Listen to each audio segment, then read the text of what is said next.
Hello students, welcome to my channel. क्या आपको भी इंटीजर के क्वेश्चंस करने में प्रॉब्लम होती है? क्या आपको भी प्लस माइनस समझ में नहीं आता कि कैसे हम प्लस में वैल्यू निकालेंगे या नेगेटिव वैल्यू निकालेंगे, या जो मेरा आंसर है वो पॉजिटिव है नेगेटिव है नहीं समझ में आ रहा है? तो आइए मैं आपको 30 सेकेंड्स में आपको इजी ट्रिक बताती हूँ इनको सॉल्व करने के लिए। अगर आपके दोनों साइन सेम है, फॉर एग्जाम्पल मेरे पास ये वैल्यू है, ये दोनों पॉजिटिव नंबर है, ठीक है, या मेरे पास ये नंबर है, इसमें मेरे दोनों जो नंबर्स है वो नेगेटिव है, ठीक है। देखो अगर सेम साइन है, देखो इनमें भी दोनों सेम साइन है, ये प्लस भी है ये भी प्लस का है, ठीक। और इस वाले क्वेश्चन में ये माइनस है और ये भी माइनस है, ठीक है। अगर आपके दोनों वैल्यू सेम साइन की है, मतलब दोनों पॉजिटिव हो या दोनों नेगेटिव हो, तब आप हमेशा क्या करेंगे, वैल्यू को ऐड करेंगे, यानी कि दोनों वैल्यू को जोड़ देंगे।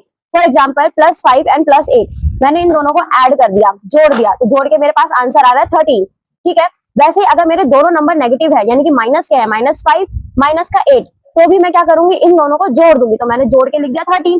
पर अब यहाँ पे क्या होगा, दोनों नंबर मेरे नेगेटिव है, यानी कि दोनों में से जो भी बड़ा नंबर होगा उसका साइन माइनस का है, तो यानी कि मेरा जो आंसर होगा वो भी नेगेटिव आएगा, यानी कि नेगेटिव यानी कि माइनस का 13 आएगा, ठीक है। अब देखो, अब दूसरा पॉइंट जो बहुत इंपॉर्टेंट है, अगर आपकी दोनों वैल्यू में से कोई एक वैल्यू प्लस और एक वैल्यू माइनस की है, ठीक है, ये ध्यान देने वाली बात है, अगर आपकी एक वैल्यू प्लस की और एक वैल्यू माइनस की है, आप हमेशा घटाएंगे, ठीक है, यानी कि बड़ी संख्या में से छोटी संख्या को आप घटा देंगे। तो मैंने 8 में से 5 घटाया, मेरे पास आ गया 3, ठीक है। अब साइन क्या होगा, बच्चे कुछ सोचते कि यहाँ पे मैम मैं प्लस लगाऊं या माइनस लगाऊं, कुछ बच्चे कंफ्यूज हो जाते हैं। तो देखो बेटा, सिंपल सी बात है, ये तो हम बचपन से करते हैं ना, कि अगर मेरे पास कोई बड़ी संख्या है और छोटी संख्या को मैं उसमें से घटा रही हूँ, ठीक है, तो पॉजिटिव नंबर ही आता है हमारा बचपन से, ठीक है।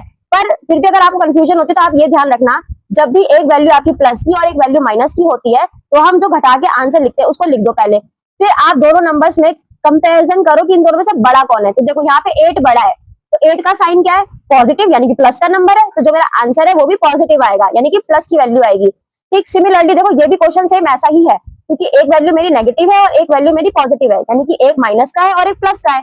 तो मैंने इसमें भी वही किया, मैंने इसमें भी घटा दिया, तो मैंने 8 में से 5 को घटाया, 3 आ गया। अब यहाँ पे जो साइन है ये कैसे लगाया मैंने, इन दोनों में से बड़ा कौन था, 8, 8 क्या है, नेगेटिव नंबर, यानी कि माइनस का साइन लगाया यहाँ पे, तो बस जो मेरा आंसर होगा वो भी नेगेटिव आएगा, यानी कि -3 आ गया, ठीक है। समझ में आया आप सबको? तो कमेंट में मुझे जरूर बताना।